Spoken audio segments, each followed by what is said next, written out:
Boa noite, Boa paz Senhor, noite, paz, pessoal, gente. paz Rê. Paz, querida. Bom, hoje estamos finalizando nossa semana, sexta-feira, como no cronograma que eu deixei lá no grupo do WhatsApp para vocês, né? Conseguimos, né, cumprir o cronograma certinho. Graças a Hoje Deus. nós vamos ler Mateus 22 e 23, né, Rê? Até o Isso. 23. Amém? Amém. Então, nós vamos começar a nossa leitura. Não estamos dando muito tempo para o pessoal entrar, gente, porque, enfim, né? A galera já sabe o horário da live, que a gente tem tentado sempre começar no horário certinho, né? Então, vamos começar aqui, então. Mateus, capítulo 22. Respondendo Jesus, novamente lhes falou em parábolas, dizendo: O reino do céu é semelhante a um certo rei que fez as bodas do seu filho e enviou os seus servos a chamar os convidados para as bodas, e estes não quiseram vir.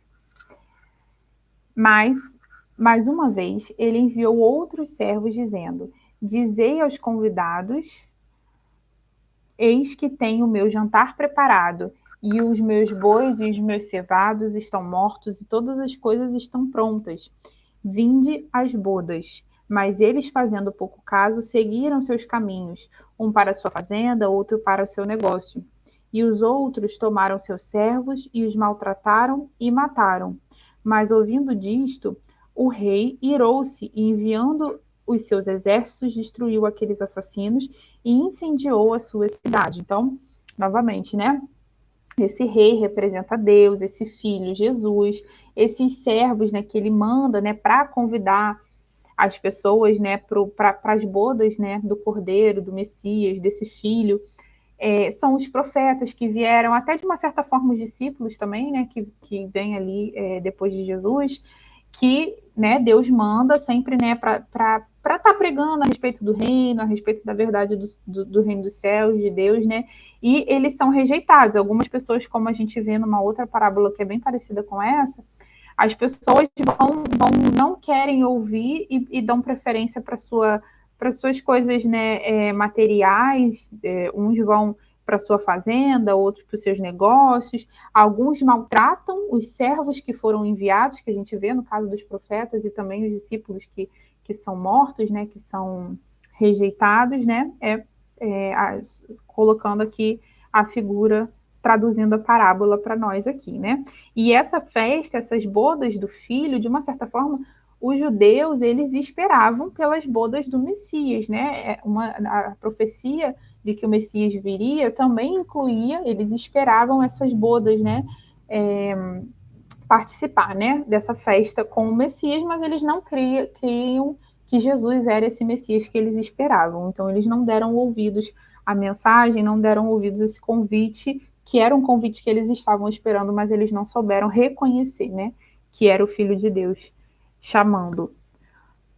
Então, parei no 7, agora o versículo 8. Então, ele diz aos servos: As bodas estão preparadas, mas os que foram convidados não eram dignos.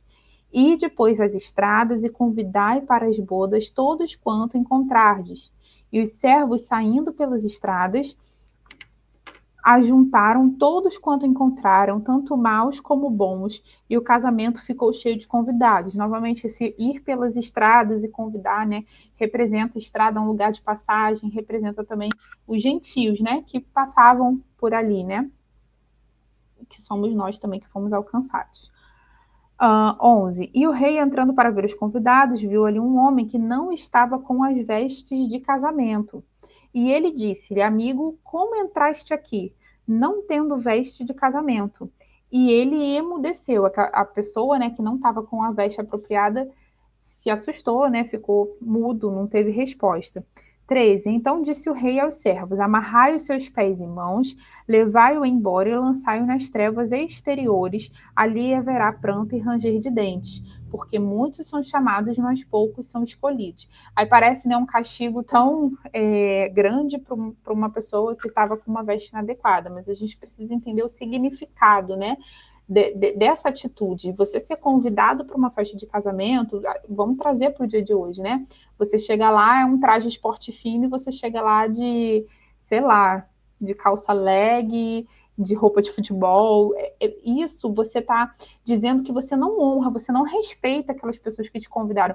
Você ir arrumado a uma festa de casamento é uma questão de honrar aquelas pessoas, né? Hoje a gente fala muito, é uma consideração, né? Um respeito. E aqui essa pessoa que estava na festa, um convidado, mas não estavam com as vestes próprias de casamento, ele representa para nós um falso discípulo, uma pessoa que está ali, que foi chamada, mas ele não honrou aquele convite de estar naquele casamento, ele não está com vestes próprias para estar ali. E aí ele é lançado fora, né? Amarrado, expulso e lançado fora aqui pelo Senhor. Até o 14, agora o 15. Indo então os fariseus, consultaram entre si como o apanhariam em alguma palavra, como sempre, né? Buscando fazer Jesus cair em alguma contradição. E enviaram-lhe os seus discípulos com os herodianos. Lembrem-se que é uma facção de judeus, né? Os herodianos que apoiava, né, a dinastia ali de Herodes, subjugando Israel. Enviaram-lhe seus discípulos herodianos, dizendo: Mestre, nós sabemos que tu és verdadeiro, ensina o caminho de Deus em verdade, sem te preocupar com nenhum homem, pois não repara na aparência dos homens. Diz-nos, portanto, o que tu pensa. É lícito dar tributo a César ou não? E aí, novamente, né, como você vê, às vezes a cilada vem disfarçada de elogio. Eles chegam elogiando Jesus, né? Mestre, nós sabemos que tu é bom, que não se preocupa com a aparência, que você é verdadeiro, mas qual a sua opinião a respeito desse assunto? E como nós temos que estar vigilantes, porque muitas vezes o diabo, ele faz isso, né, hoje. Ele vem como elogio, com palavras bonitas, mas, na verdade, tentando nos fazer cair em alguma cilada, em alguma armadilha, né? Quer falar algo, Rê? Não. É porque a minha câmera tá aqui e a tela que eu vejo a Rê tá aqui. Aí eu tô olhando para cá, para a câmera, pode ser que qualquer coisa você pode falar em voz alta, se precisar me interromper. Então, vamos lá.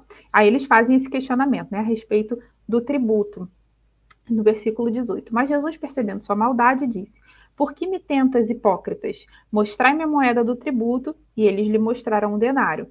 E ele lhes disse: De quem é a imagem na inscrição? E disseram-lhe: De César. Então ele lhes disse: Dai, portanto, a César as coisas que são de César, e de Deus as coisas que são de Deus. A imagem na moeda era de César, né? Logo, aquele dinheiro, né, pertencia ao Senhor, dono daquele dinheiro, né? E a Deus nós damos o quê? A nós, o nosso interior, porque nós somos a imagem e semelhança de Deus. Não como aquela moeda que trazia a imagem do governador, a qual ela pertencia, nós trazemos a imagem de Deus, né? E aí devemos nos entregar, dar a ele o que é dele. 22. Quando eles ouviram essas palavras, maravilharam-se e, deixando, foram pelo seu caminho.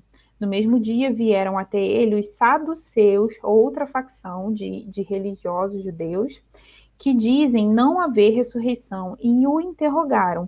Os saduceus não acreditavam, né, na ressurreição depois dos santos, dos justos. Então eles vieram, né, de novo para interrogar Jesus aqui, saduceus, outro grupo de pessoas, não mais os herodianos. 24. Mestre, Moisés disse: se um homem morrer não tendo filhos, seu irmão casará com a esposa dele e suscitará descendência a seu irmão. A lei do levirato, se eu não me engano, essa aqui, né? Que nós já falamos também. Não me lembro se era esse o nome mesmo.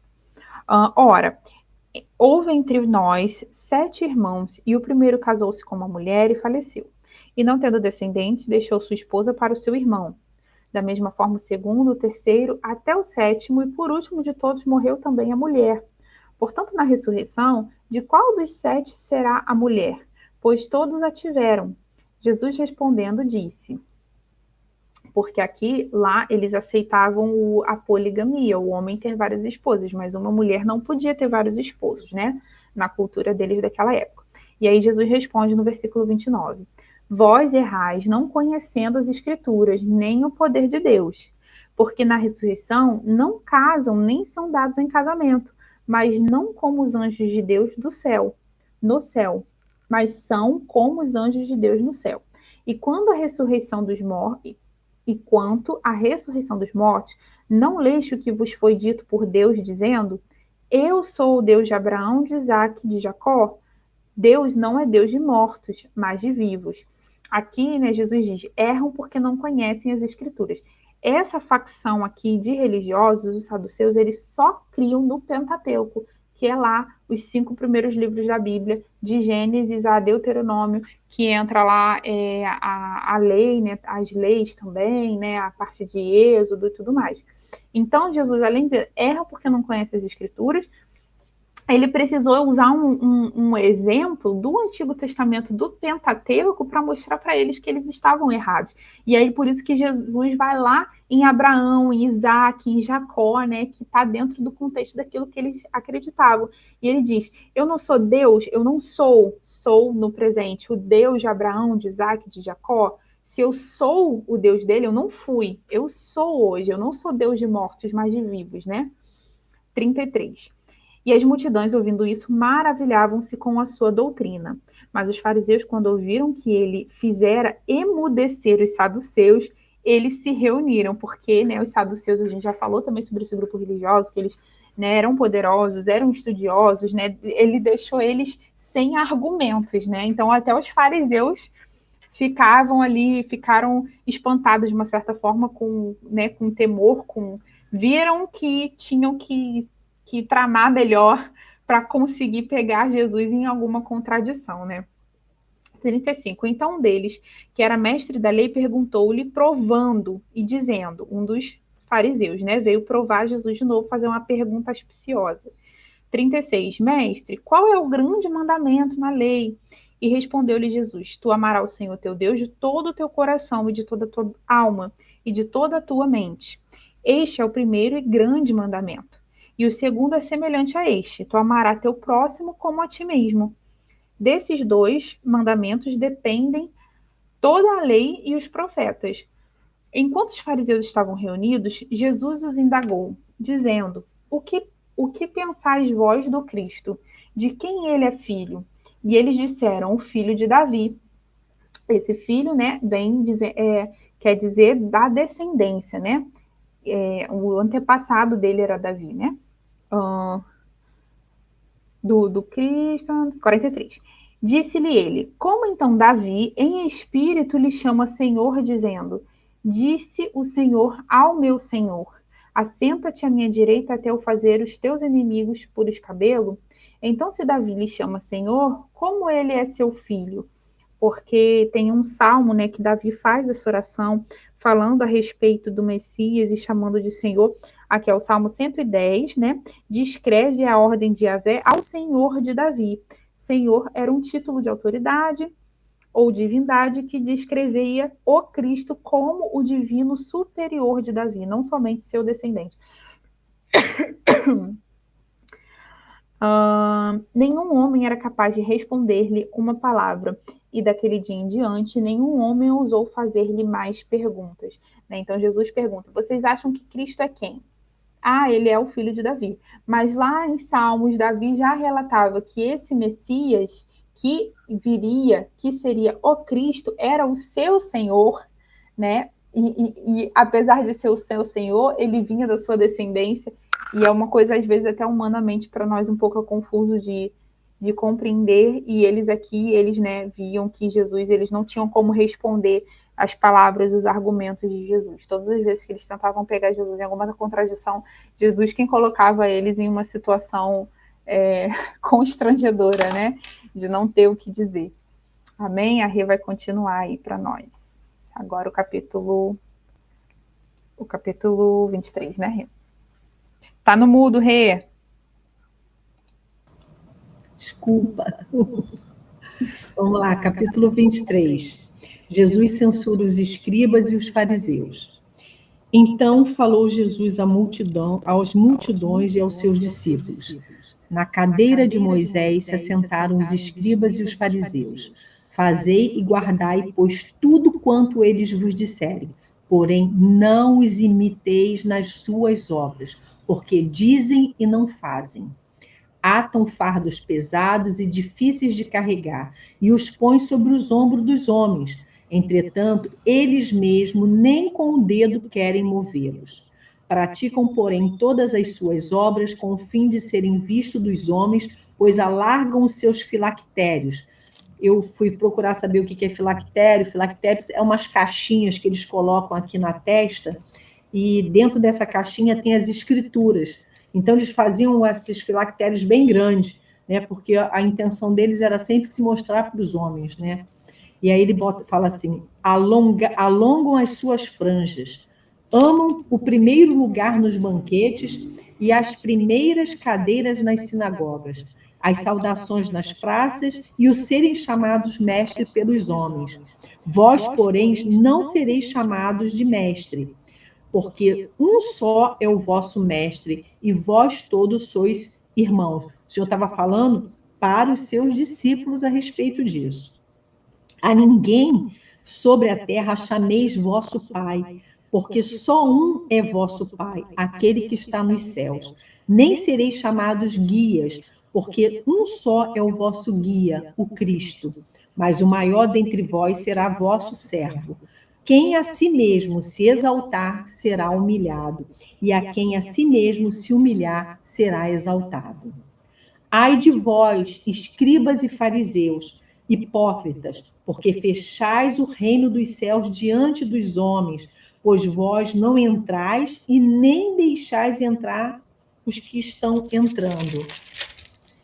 Ai de vós, escribas e fariseus hipócritas, porque devorais as casas das viúvas e para justificar fazei longas orações, por isso sofrereis juízo muito mais severo.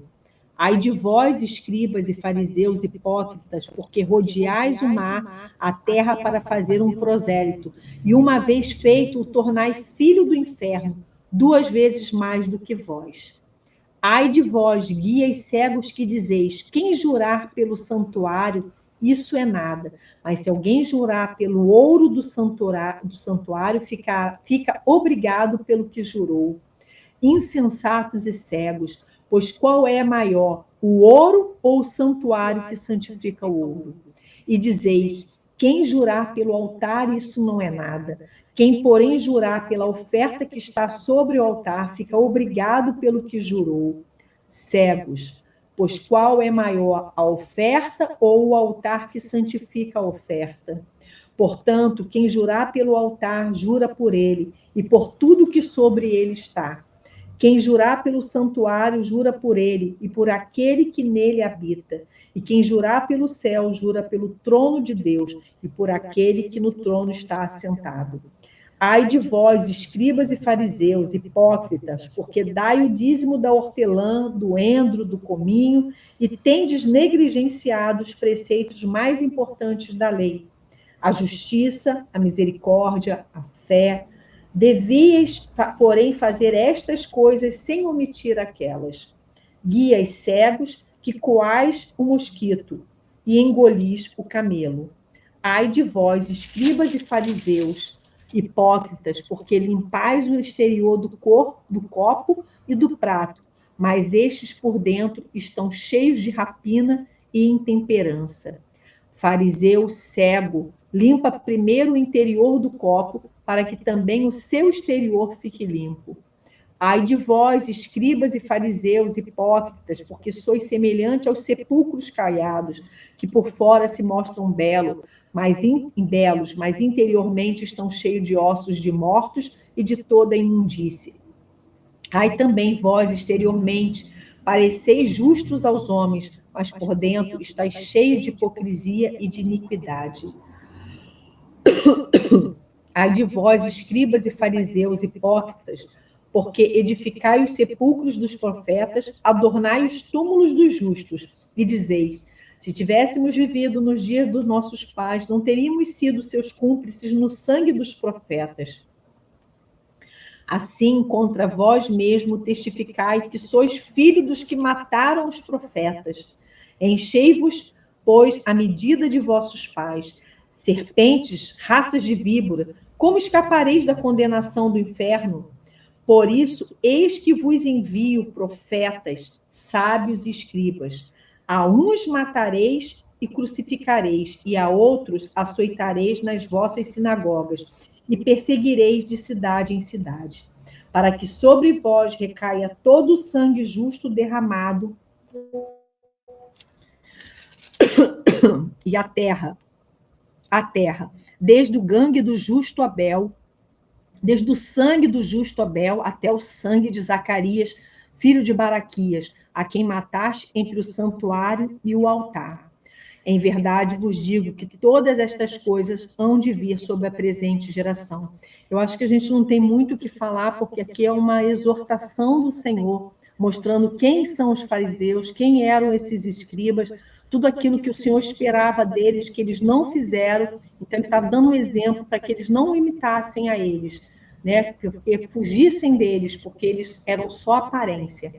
E aí ele diz, em verdade vos digo que todas estas coisas hão de vir sobre a presente geração. E aí o Senhor se lamenta, né? E ele diz, Jerusalém, Jerusalém, que mata os profetas, apedreja os que foram enviados. Quantas vezes quis reunir os teus filhos como a galinha ajunta os seus pintinhos debaixo das asas, e vós não os quiseste. Eis que a vossa casa vos ficará deserta. Declaro-vos, pois, que desde agora já não me vereis até que venhais a dizer, bendito que vem em nome do Senhor. Na outra passagem, em Mateus, a gente viu que sobre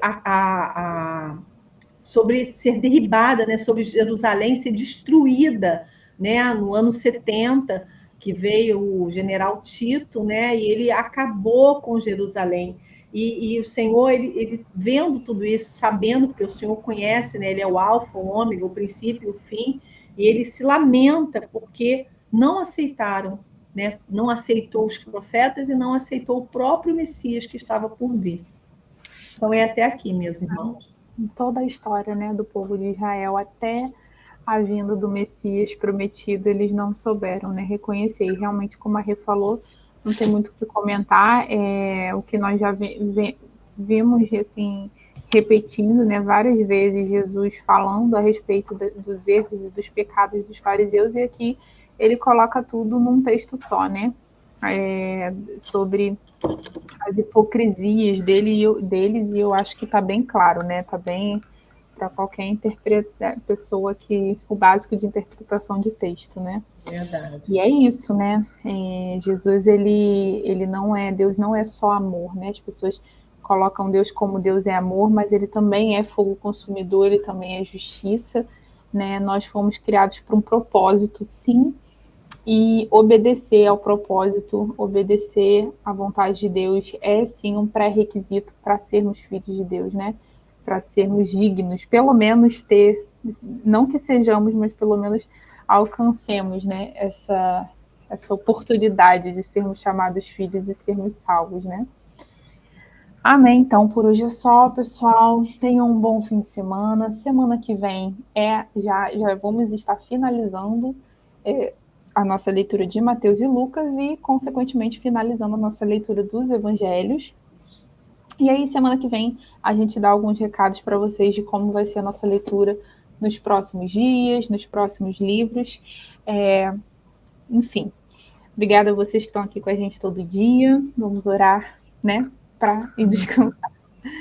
Amém. Senhor Deus, Pai amado e querido, obrigada, Deus, por esse tempo na Tua presença, pela Tua palavra, Deus, que não volta vazia. Fala aos nossos corações, traz à memória, Deus, aquilo que nos dá esperança, que a Tua palavra esteja guardada em nossos corações, Senhor, para que todos os dias nós não pequemos contra Ti, que o Teu Espírito Santo esteja conosco, nos usando, nos capacitando, Senhor, em nome de Jesus. Toma cada família aqui em Tuas mãos, toma Teus filhos, Senhor, suas vidas pessoais, seus trabalhos, suas necessidades.